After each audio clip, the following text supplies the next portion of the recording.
Hello students of class 12th। बेटा जैसे कि पता है आपको चैप्टर नंबर 7 बैंकिंग चल रहा है, यूट्यूब पे इसकी वीडियोस अपलोड हो रही हैं।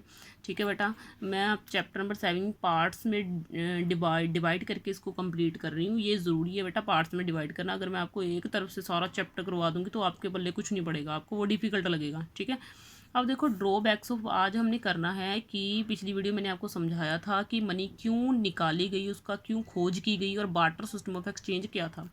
आज हम करेंगे कि बार्टर सिस्टम ऑफ एक्सचेंज को ड्रॉबैक क्या थे, ये क्यों बुरा माना गया और इसको क्यों छोड़ दिया गया, क्यों इसको एलिमिनेट कर दिया गया। ड्रॉबैक्स इसके हम पढ़ने वाले हैं। ठीक है, देखो बेटा सबसे पहले तो डबल कोइंसिडेंस ऑफ बॉन्ड्स। ठीक है, जो ज़रूरतें थी वो आपस में टकरा जाती थी दो पर्सनस की। Double coincidence of bonds is a core characteristic of the barter system of exchange. ठीक है, डबल कोइंसिडेंस ऑफ बॉन्ड्स जो है इज़ अ कोर करेक्टरिस्टिक, यानी कि बहुत माड़ा करेक्टरिस्टिक है किसका, बार्टर सिस्टम ऑफ एक्सचेंज का। और मैंने डबल कोइंसिडेंस ऑफ बॉन्ड्स आपको बताया था कि जब दो इंसानों की ज़रूरतें एक टाइम पे टकरा जाती हैं, लेकिन वो हर बार टकराएं ये मुश्किल है, क्योंकि ज़रूरतें तो टकराएंगी लेकिन वो ज़रूरत आपकी कंप्लीट होगी या नहीं होगी इस बात की कोई गारंटी नहीं होती। अगर होगी वो तो कितने टाइम में होगी इस बात का भी कोई गारंटी नहीं होती। तो double coincidence of bonds implies that the two individuals are in possession of such goods which they are willing to exchange for the satisfaction of their want। ये देखो double coincidence of bonds implies that the two individual, जो दो अलग अलग person हैं, are in possession of such goods, वो अजीही goods को ढूंढने में बिजी हैं, which are they willing to exchange, जिनको वो बदलना चाहते हैं अपनी सेटिस्फैक्शन को पूरा करने के लिए। But it is not always so simple. मैं जैसे कि आपको बता चुकी हूँ ये हर बार सिंपल तो होता नहीं था with the emerge of money, लेकिन जब पैसा आया the problem of double coincidence of bonds has vanished.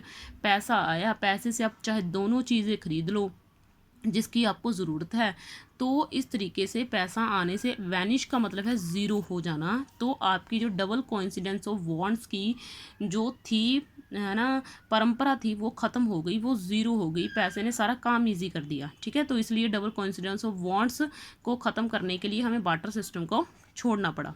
ठीक है, और यह इसकी कमी थी। और दूसरे नंबर पे है lack of a common unit of value. मैं आपको वैसे जैसे मैंने पिछली वीडियो में आपको एग्जांपल दी थी कि मान लो आपके पास कार है, पुराने ज़माने की बात करो आप, जब पैसा नहीं था आपके पास मान लो कार है, तो क्या उस टाइम आप कार की वैल्यू बता पाते? लेकिन अब तो आप इस ज़माने में आओ, अब मैं आपको पूछूं कि आपकी कार की कीमत क्या है, आप फटाफट से बोलोगे मैम 5 लाख है, मैम 10 लाख है, मैम 50 लाख है, फटाफट से बोलोगे आप, है ना। लेकिन क्या जब पैसा नहीं था, जब चीज़ों के बदले चीज़ें बदली जाती थी, उस टाइम अगर आपके पास कार होती तो आप अपनी कार की कीमत बता पाते? नहीं बता पाते, क्योंकि तब हमारी, अब तो अब आपके माइंड में आज आ ही जाता है, ले इसमें कौन सी बड़ी बात है, मैं बता सकती थी। नहीं बेटा, जब हमारे पास पैसा ही नहीं था, अब तो हमारे ब्रेन डेवलप हो चुके हैं, हमारा ब्रेन इस हिसाब से काम करता है जिस हिसाब से हमें पढ़ाया गया, जिस हिसाब से हम ज़माने को देख रहे हैं। ठीक है, लेकिन तब ज़माना था, तब के लोगों के हिसाब से सोचो तब उनके लिए पैसा बहुत बड़ी चीज़ थी, पैसा था ही नहीं, वो सोचते क्या, यह वर्ड ही नहीं था रुपीज़। ठीक है, तो what is the value of your car, आपकी कार की कीमत क्या है? You can reply 5 lakh. क्या आप बोलोगे, फटाफट से बोलोगे 5 लाख है? Can you give the same answer in a barter system? क्या बार्टर सिस्टम में ये आंसर दे सकते थे? नहीं, सर्टनली नॉट, नहीं दे सकते थे। ठीक है, और देखो order such a system your car would be valued in term of force. ये देखो, क्योंकि मैंने बोला चीज़ों के बदले चीज़ें बांटी जाती थी, उनको एक्सचेंज किया जाता था। आपकी कार की कीमत किसी हॉर्स या किसी बफेलो या किसी काऊ के बराबर होती है ना, इसके बदले में इसके इक्वल होती, पैसा तो था नहीं, तो इसकी कीमत तो इनके रूप में ही मापी जाती, हॉर्स के, काऊ के, बफेलो के रूप में ही मानी जाती, जो ट्रांसपोर्टेशन की फैसिलिटीज़ हैं। Simply because there is no money. क्यों? क्योंकि यहाँ पे पैसा नहीं था। इवोल्यूशन ऑफ मनी, जब पैसे की क्रांति आई, has given us a common unit of value, तो उसने हमें एक आम यूनिट दे दी, माप की एक यूनिट दे दी कि आप इससे कोई भी चीज़ माप सकते हो। आप है, आपके पास दो तरह की चीज़ें हैं, एक ब्रांडेड, एक बिना ब्रांड की है, एक विदाउट ब्रांड है। आप बोलोगे ब्रांड की चीज़ 2000 की है, आप बोलोगे बिना ब्रांड की कीमत 200 की है। क्यों? क्योंकि ये हमारे पास पैसा है, पैसे से हम माप सकते हैं, किसी की क्वालिटी के हिसाब से चीज़ माप सकते हैं कि ये इतने की होगी, ये इतने की है भाई। ठीक है, अगर आपके पास पैसा है तभी आप ये कर पा रहे हो, अब पैसा ही ना होता तो आप कैसे कर पाते, है ना। तो अब देखो, तो आप ऐसे बोलते ये अच्छी है, ये घटिया वाली है ना, तो भी आपको अपनी डिमांड को पूरा करने के लिए, अपनी नीड को पूरा करने के लिए बदलना तो पड़ता ही ना। आप उसको ये कॉन्ट्राडिक्शन थोड़ी ना करते कि ये तेरी अच्छी वाली नहीं है, ये मेरी बुरी वाली नहीं है, ठीक है।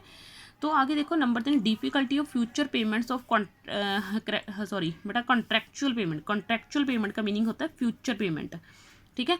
अब देखो, अब आप कंपनी में जाते हो, मान लो किसी में आप काम करते हो, आपको काम करने के मंथली 10,000 मिलते हैं, आपकी सर्विस के बदले में आपको पैसे मिलते हैं। क्या पुराने ज़माने में ऐसा होता था? नहीं होता था।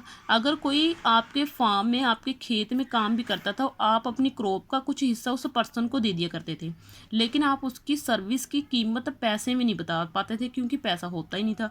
और आपको कैसे पता चलता कि वो बंदा अगर ज़्यादा काम कर रहा है, कम काम कर रहा है, उस हिसाब से उसको क्रॉप अगर दी जाती थी तो उसका एग्जैक्ट मूल्य थोड़ी पड़ता था सर्विस का। तो देखो, these days you hire a worker, आप वर्कर रखते हो and strike a contract of payment और 10,000 रुपये उनको देते हो, ठीक है। What do you do in a barter system? आप बार्टर सिस्टम में क्या करते? वुड यू डिसाइड, कि आप डिसाइड कर पाते to pay him in term of table और चेयर, कि आपके फैक्ट्री में जो काम कर रहा है कि वो उसकी सर्विस एक टेबल की सर्विस के बराबर है, उसकी सर्विस एक चेयर बनाने के बराबर है? नहीं कर पाते ना। या फिर आप क्या करते पुराने ज़माने में, उसकी जो सर्विस है उसको राइस के बदले में मापते कि इसने इतने राइस पैदा किए, इसको इतना पार्ट दे दिया जाए, इसने इतनी कणक पैदा की, इसको इतनी कणक दे दी जाए, है ना। इन टर्म ऑफ ड्रग्स और चॉकलेट, या फिर जो दवाइयों के रूप में या फिर चॉकलेट के रूप में उनकी कीमत मापी जाती थी पुराने ज़माने में। लेकिन आजकल ये नहीं होता। आजकल पैसा है, अगला कहता है कि मैंने 2 आवर्स काम किया, मुझे तो इतना पैसा दो भाई, ठीक है। तो कॉन्ट्रैक्चुअल पेमेंट, या फिर ऐसे बोल दो फ्यूचर पेमेंट का मतलब है कि अगर 1 तारीख को कोई पर्सन आपके यहाँ काम करने लगा है तो 30 को वो पेमेंट मांगेगा, तो उसकी फ्यूचर की पेमेंट है ये, है ना, उसकी सर्विस की पेमेंट है जो आपको फ्यूचर को उसको करनी पड़ेगी, तो उसको कॉन्ट्रैक्चुअल पेमेंट लिखा गया बेटा। द कॉन्ट्रैक्चुअल पेमेंट और future payments would certainly be very difficult under barter system of exchange. इसीलिए बार्टर सिस्टम को छोड़ दिया गया, क्योंकि पुराने ज़माने में इसको मापना बहुत मुश्किल हुआ करता था, ठीक है। अब number 4, difficulty of storage of value and transfer of value. अब आगे क्या होता है, अब हमारे पास पैसा है, अगर हम उसको सालों साल, यानी कि चाहे आप पीढ़ी दर पीढ़ी इसको संभाल के रखो, आपके साथ पुश्ते चाहे आपका पैसा यूज़ ना करे, वो कहीं नहीं जाएगा, है ना। बस उसको थोड़ा थोड़ा उसके ऊपर अपना अधिकार जमाते रहो भी, ये हमारा है, इसको हैंड ओवर कर दिया, आपके दादाजी ने आपको हैंड ओवर कर दिया, ऐसे करके, है ना। बस पैसा चाहे आप उसमें से 1 रुपया मत यूज़ करना, वो आपका ही रहेगा, है ना। लेकिन क्या पुराने ज़माने में ऐसा होता था? क्या आपके पास जो चीज़ें आती थी, क्या आप उसको सालों साल यूज़ करते थे? क्या आपके पास राइस आ गए, मान लो राइस क्या है, क्या आप राइस को लाइफ टाइम तक कर सकते थे? क्या आपके दादे, आपके जो है मतलब आप तक वो चीज़ रख सकते थे? नहीं रख सकते थे ना। क्यों? क्योंकि वो तो चीज़ें ख़राब हो जाती थी भाई, उनकी तो स्टोरेज कर ही नहीं सकते थे। और अगर आप मान लो राइस को आपने 1 साल के लिए स्टोर कर भी लिया, लेकिन अगर आप 1 साल में एक घर से दूसरे घर में शिफ्ट होना चाहते हो, तो इतना सारा स्टॉक उठाना बहुत मुश्किल है। लेकिन आजकल क्या है, बैंक में अकाउंट है, आप अगर घर भी बदल रहे हो तो ऐसा थोड़ी है कि आपको पैसा साथ उठा के लेके जाना पड़ेगा। बैंक है, बैंक से आप क्या करोगे, अकाउंट ट्रांसफ़र करवा लोगे, बस इतनी सी बात है। अगर अकाउंट नहीं ट्रांसफ़र करवाओगे तो आपके पास ATM तो है ही। ये तो हमारे पास आजकल की डिजिटल बहुत सारी फैसिलिटीज़ बढ़ी हैं, लेकिन सीसी इकॉनमी में ऐसा नहीं होता था।